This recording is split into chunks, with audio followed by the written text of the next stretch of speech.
tosi monet halunnut nähdä, mitä mä teen tällaiset laineet mun hiuksiin.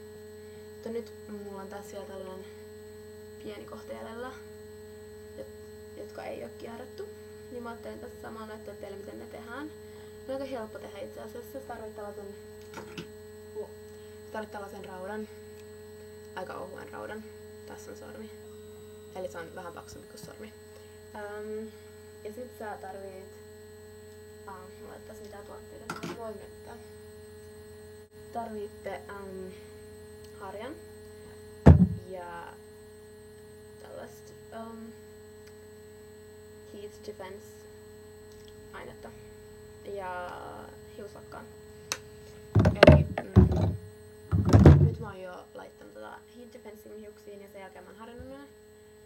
Näin. Ja sit sä ruiskut vähän tätä. Mä otan tällaisen. Riippuu miten paksut kierat haluat, niin paljon hiusta sä laitat. Jos haluat tällaiset vähän pienemmät kiekurat, niin sä laitat vähän vähemmän hiusta sinne, niin niistä tulee silleen näkyvämmät. Mä otan nyt tämän verran hiusta tästä hiusraudan. Ja pidän tätä aina auki, tätä metallihommaa. Ja sit mä otan tästä hiusta. Näin. Ja pyöritän näin sen ympärillä. Näin, ja sitten mä pidän sen tässä noin 8 sekuntia about. Sitten mä päästän sen alas näin. Ja nyt siinä on tollanen pieni laine. Jos mä yritän laittaa, kun mä teen nää loppuhiukset. Otan tosta puolet pois. Tän tämä pienemmän kiekuran.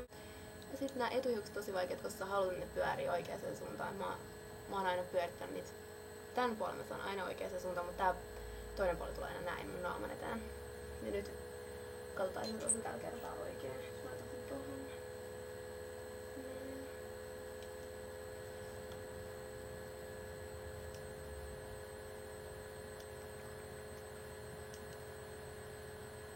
En saanut oikeaan suuntaan tällä kertaa.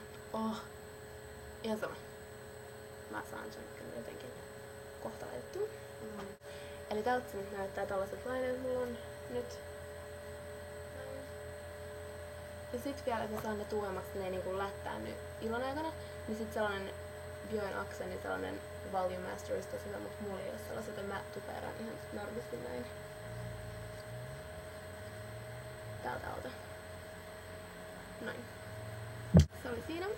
No aika helppo tehdä ja nopea tehdä. Tai tässä kestää joku 15 minuuttia tehdä koko. Tai riippuu mitä paksut hiukset sulla on, mulla aika ohuet, joten se menee aika